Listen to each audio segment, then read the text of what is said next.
Magandang buhay mga ka-update. Narito ang weather update ngayong linggo, December 28, 2025. Mataas ang tsansa ng pag-ulan sa Batanes at Babuyan Group of Islands dahil sa amihan. Sa Northern Luzon, kabilang ang Cagayan Valley at Cordillera, maaaring makaranas ng panakanakang ulan, pero may mga pagkakataon ding sisilip ang araw. Sa Central Luzon, Aurora, at Quezon, posible ang pag-ulan o thunderstorms, ngunit maaraw na umaga sa ilang lugar. Sa Metro Manila at Calabarzon, mababa ang chance ng ulan, at magiging partly cloudy ang panahon.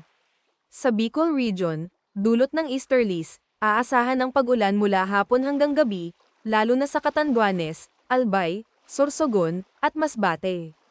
Uulan din paminsan-minsan sa Romblon at Oriental Mindoro. Mananatiling malamig ang madaling araw. Sa Visayas, mataas ang tsansa ng ulan sa Eastern Visayas, partikular sa Eastern Samar, Leyte, at Southern Leyte, kaya mag-ingat sa posibleng landslides at pagbaha.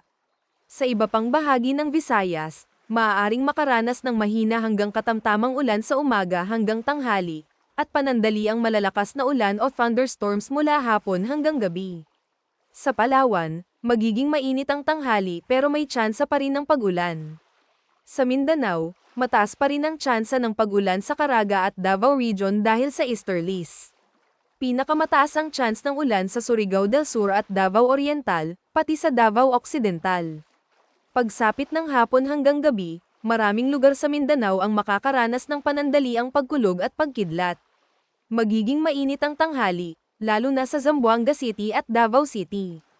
Huwag kalimutan mag-follow sa ating page and i-share ating video para updated ka lagi sa lagay ng panahon.